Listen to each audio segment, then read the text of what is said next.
Hello everyone, welcome back to our channel Factual Points. So here today we are going to learn about the common misspelled words. जी हाँ, आज हम कुछ ऐसे words के बारे में लर्न करेंगे या डिस्कस करेंगे जो कि बहुत ही कन्फ्यूजिंग होते हैं, यानी कि एग्ज़ाम्स के लिए तो बहुत इंपॉर्टेंट है, बट वो आपको ऐसा कन्फ्यूजन क्रिएट कर देता है आपके माइंड में स्पेलिंग्स को लेकर के। ये क्वेश्चंस एग्ज़ाम्स में आते हैं, यानी कि बोर्ड के एग्ज़ाम्स में भी आ सकते हैं और जो कॉम्पिटिटिव एग्ज़ाम्स होते हैं उसमें भी आ सकते हैं। तो ये क्वेश्चंस होते हैं ना, जैसे लिखा होता है कि choose that which is wrong, यानी कि ऐसा आपको चूज़ करना है। 4 ऑप्शन दे देंगे, उसमें से आपको चूज़ करना होगा कि इनमें से कौन सा एक गलत है।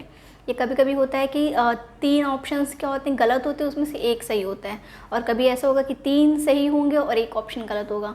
तो वहाँ पर आपको क्या करना होता है, स्पेलिंग्स को चेक करना होता है। तो ऐसे कुछ वर्ड्स मैंने यहाँ पे लिखे हैं जो आपको कंफ्यूज करेंगे, ठीक है। तो चलिए लेट्स स्टार्ट। सो हियर आप देख सकते हैं यहाँ पे लिखा हुआ है कॉमन मिसस्पेल्ड वर्ड्स। तो उसमें जो पहला वर्ड यहाँ पर है वो क्या है, एकस्टम। यहाँ पे आप देख रहे हो लिखा हुआ है एकस्टम, इसमें स्पेलिंग क्या है, ACUSTOM। बट जब आप वहाँ इसका जो करेक्ट वर्जन है वो क्या आएगा, आपको यहाँ पे सिंगल सी दिया हुआ है, सिंगल सी की जगह पर आएगा डबल सी। यहाँ पे क्या हो जाएगा, डबल सी, यानी कि ACCUSTOM, ठीक है। तो वो क्या हो जाएगा आपका एकस्टम। एकस्टम का मतलब क्या होता है, अडेप्ट करना, किसी भी चीज़ को हम अडेप्ट कर लेते हैं जल्द से जल्द। एक होता है एडॉप्ट, ADOPT, ठीक है, वो एक एडॉप्ट होता है, वो अलग होता है। पर यहाँ पर क्या है, ADAPT, एडेप्ट वाला, ठीक है। तो यहाँ पे एडेप्ट का मतलब होता है हम किसी चीज़ से फेमिलियराइज कर लेते हैं खुद को, या आप कह सकते हो हम उसे अपनी हैबिट में उतार लेते हैं, यानी कि हैबिचुएट भी हो जाता है यहाँ पर। तो यहाँ पर क्या आ जाएगा, अडेप्ट करना, ठीक है। फिर यहाँ पे एक है अटेंडेंस, ठीक है, यह है अटेंडेंस, ATTENDENCE, यानी कि इसका मतलब क्या हुआ है, जो यहाँ पे ई है वो ई ना आकर के वहाँ पे आपको क्या लिखना है, ए का यूज़ करना है। तो ये है आपका करेक्ट वर्जन। अटेंडेंस में आएगा ATTENDANCE,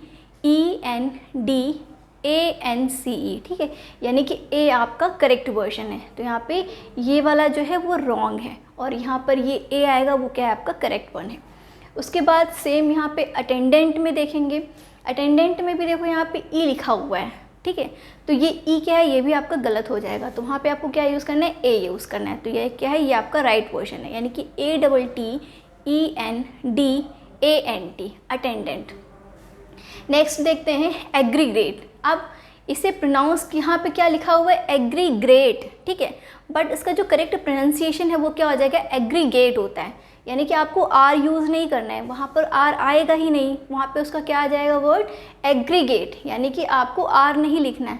तो स्पेलिंग क्या हो जाएगी, AGGREGATE, एग्रीगेट, ठीक है, ये आपका करेक्ट वन है। उसके बाद आप देखते हो लिखा हुआ है कि एम्बेसडर, ठीक है, यानी कि ये एम्बेसडर लिखा हुआ है, ये भी गलत है, ठीक है, दिस इज़ रॉन्ग स्पेलिंग, ये आपका स्पेलिंग गलत है। बट जब एग्जाम्स में पूछे जाते हैं तो ऐसे वर्ड्स लिखे होते हैं, यानी कि एक करेक्ट वर्ड, यानी कि करेक्ट स्पेलिंग ये होगी, ये भी लिखा होगा, और उसके साथ साथ में ये स्पेलिंग भी लिखी होगी। तब आपको यहाँ पे चेक करना होता है कि कौन सा करेक्ट वन है।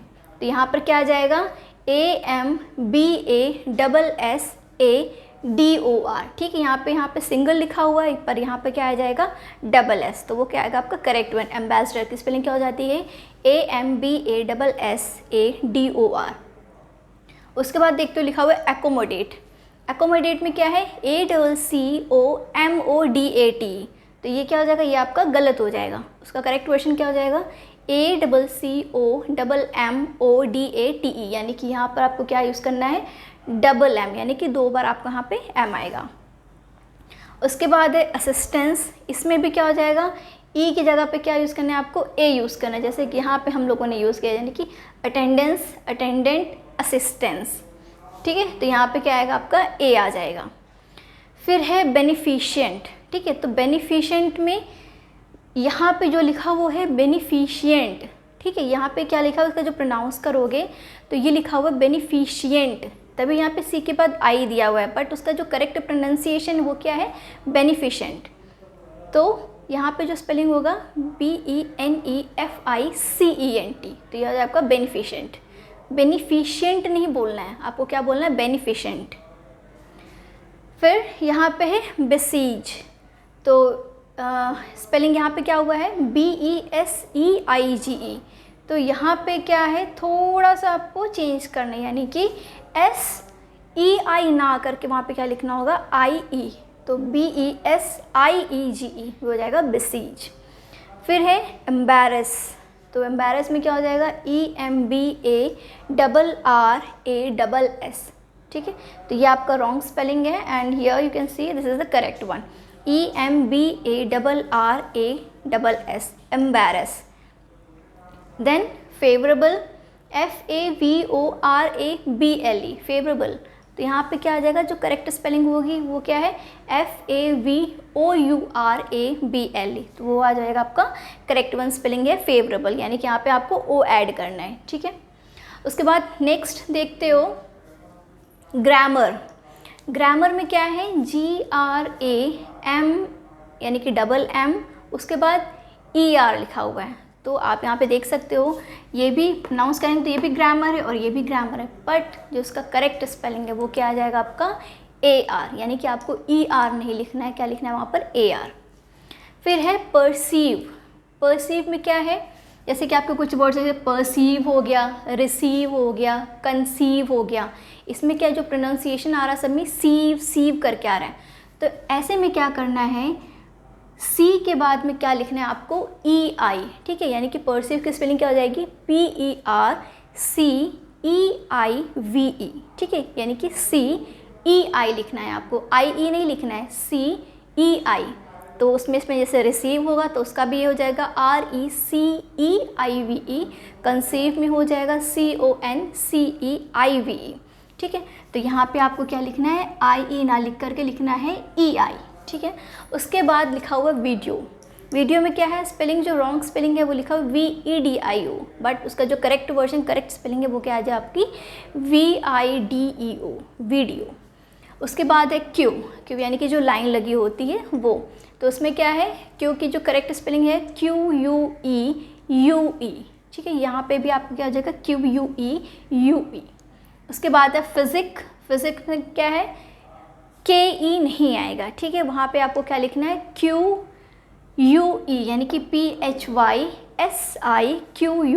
तो क्या हो जाएगा फिजिक्स के बाद में है आपका सिमेट्री में SIMMETRY, यानी कि ये जो आपका है वो है रॉन्ग स्पेलिंग, यानी कि आपका ये मिस स्पेल्ड है, यानी कि ये आपका गलत स्पेलिंग लिखा हुआ है, बट उसका जो करेक्ट वर्जन हो जाएगा वो क्या हो जाएगा SYMMETRY, तो हो जाएगा सिमेट्री। उसके बाद है एटिकेट में क्या है ETIQUET, जो स्पेलिंग लिखा हुआ है ETIQUET, but the correct spelling is ETIQUETTE, ठीक है, यहाँ पे क्या है ETIQUETTE। तो ये आ गया आपका एटिकेट, यानी कि जो मैनर्स होते हैं, टेबल मैनर्स के लिए हम यूज़ करते हैं कि हमारे अंदर कितने मैनर्स हैं, उस फॉर्म में आता है। फिर है निमोनिया। अब उसका जो प्रोनाउंसिएशन कर रहे हैं वो है निमोनिया, यानी कि N से स्टार्ट हो रहा है, नहीं NEMONIA, बट उसका जो करेक्ट स्पेलिंग है वो है स्टार्टिंग P से, यानी कि P से स्पेलिंग करेक्ट होगा, ठीक है। तो क्या लिखेंगे PNEUMONIA, ये हो जाएगा निमोनिया। बट यहाँ पे बोलते हम कैसे, प्रोनाउंस करते हैं निमोनिया, यानी कि N से शुरुआत हो रही है, और हमें लगेगा भी शायद कि N से स्पेलिंग हो सकती है, बट उसमें P साइलेंट होता है, ठीक है। तो ये आपका P साइलेंट हो गया और यहाँ से बोलना है निमोनिया। फिर है निमोनिक्स, सेम हियर, यहाँ पे हमें लग रहा है, बोलने में ऐसा लग रहा है कि N से स्टार्ट हो रहा है ना, NEMONICS, बट N से ना स्टार्ट होकर के M से स्टार्ट होगा, ये वर्ड है निमोनिक्स, यानी कि रूल्स होते हैं किसी चीज़ को याद करने के लिए। तो MNEMONICS, यानी निमोनिक्स। फिर है वेकेशन में क्या लिखा हुआ है VACCATION, but this is the wrong spelling, उसका करेक्ट स्पेलिंग क्या हो जाएगा VACATION, हो जाएगा आपका वेकेशन। फिर 40 FOURTY, 40, ठीक है, जब इसका स्पेलिंग तो सही है, चलो यहाँ पे हो गया 40, बट हम यहाँ पे हम क्या लिखेंगे, उसको कैसे लिखना है FORTY, 40, ये 4 से बना, आप लिखते हैं 1 2 3 4 FOUR लिखते हैं 40, तो ये हो जाएगा 40, यानी कि TY लगा देंगे, but the correct spelling is 40, FORTY। उसके बाद है वैक्यूम, VAC यानी कि CCUM, vacuum, but correct spelling क्या आ जाएगी, VACW, यानी कि डबल C ना लिख करके हमें क्या लिखना है, WUM। फिर है गारंटी, GUARANT, यानी कि यहाँ पे हमने क्या लिख दिया, डबल T और डबल E, गारंटी, मतलब किस पे फोर्स पड़ रहा है, T पे, यानी कि डबल T आएगा डबल E आएगा तो गारंटी हो जाएगा, बट वहाँ पे स्पेलिंग करेक्ट वर्जन क्या हो जाएगा, GUARANTEE आएगा, तो क्या हो जाएगा आपका गारंटी। तो ये कुछ ऐसे वर्ड्स थे जो मिसस्पेल्ड हैं, यानी कि बहुत ही कन्फ्यूजिंग होते हैं, कन्फ्यूज क्रिएट करते हैं आपके अंदर माइंड में भी कि कौन सा स्पेलिंग सही हो सकता है। कभी कभी हमें स्पेलिंग आती है बट जब हम उसे प्रोनाउंस करते हैं तो उसमें थोड़ा डिफरेंस आ जाता है, तो हमें लगता है शायद कि वो स्पेलिंग गलत, मतलब वो स्पेलिंग सही हो सकती है, पर उस चक्कर में हम क्या करते हैं, गलत स्पेलिंग पर टिक करके आ जाते हैं। तो आई होप आपको ये समझ में आया होगा। अगर आपको मेरा वीडियो पसंद आता है तो लाइक करिए और शेयर भी करिएगा। Thank you.